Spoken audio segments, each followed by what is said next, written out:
Hi, welcome to another program. Last week, on I think 7th of August 2019 in Geneva, within UN, there was a report published by some scientists, more than 100, and they are all from 50 countries, about how the climate change threatens the world's food supply. This is a report that has been published by United Nations.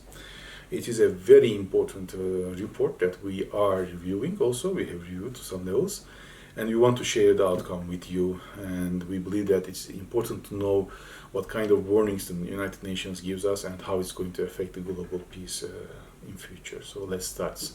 Climate change threatens the world's food supply and how it's going to affect the world's global peace.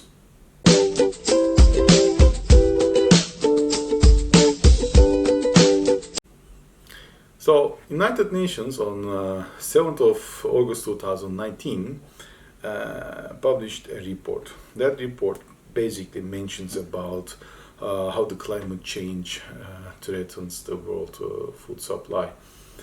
In that report, it has been mentioned that 500,000,000 people already live in places turning into desert or already desert, and the soil is being lost between 10 to 100 times faster than it forms back to its eligible or again viable for agricultural purposes, which means that world is now basically dying, and the land that we have for agricultural purposes are becoming desert, which is a very important warning published by United Nations.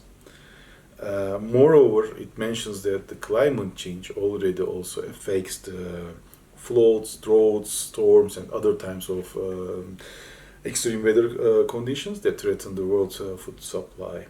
Imagine that the climate temperature or the world's temperature in average increases by 1 or 2 centigrade up, and the cities and the agricultural purposes or for the livestock purposes, the lands nearby the seaside are getting under the water. That will affect the food supply and all the companies' financial positions, and their also logistic purposes and everything else.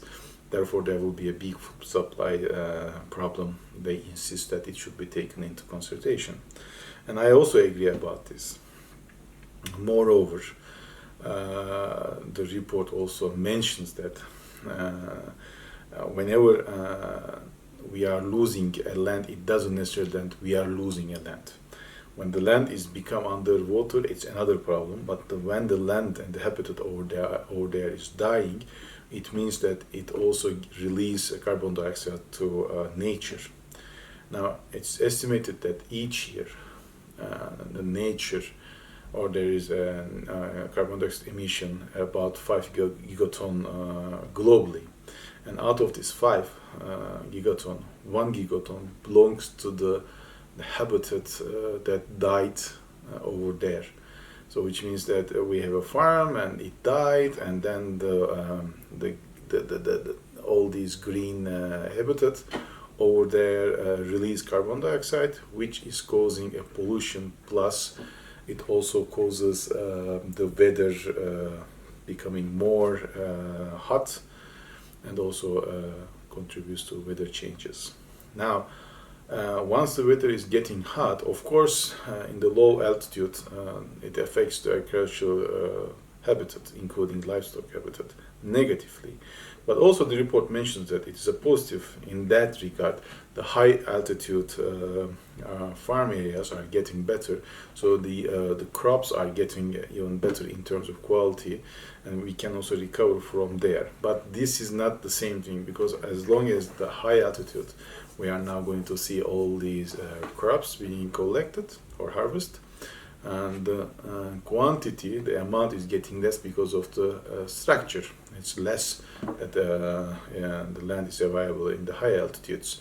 Therefore, it is important that we should also bear in mind, which means that uh, where the land is more flat and nearby the sea, the country's economy will be negatively affected more, and where there is high altitude of the countries or the region of the country, the economy in future will be affected positively.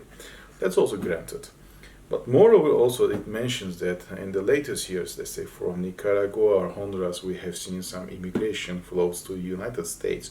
And it also mentions that it's not only the political problems or the violences around there, but also the food supply chain was a big effect for these immigrations. The people, whenever they cannot find food, they tend to immigrate from one place to another where wealth is higher.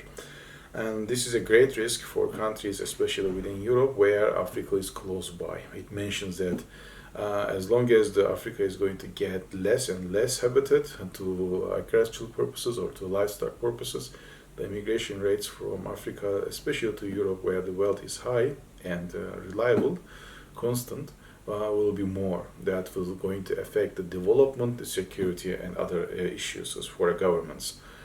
For us, for Turkey, that's also a big risk because Turkey has a good two resources. One of them is the water resources, the other is agricultural purposes resources and livestock purposes resources. The land and the water, we have it. And we have a good weather conditions also. But as long as this is going to be affected negatively in other areas such as Afghanistan or Iraq, Arabia, and Northern Africa, there might be and there will be immigrations to Turkey, and this is going to affect also the security and the development of the country's program in futures.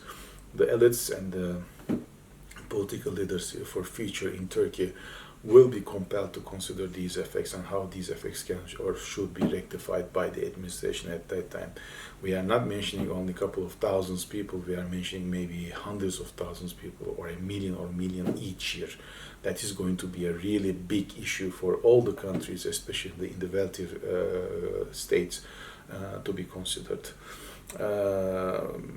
Is there anything that we can do now? Yes, the report mentions that the countries or the wealthier countries have the window to do something else, but it needs enabling the financial structures and it needs enabling really reliable and strong programs to be implemented. Moreover, it needs a political will. At this moment, what is lacking in the global arena, I will say, is a political willing.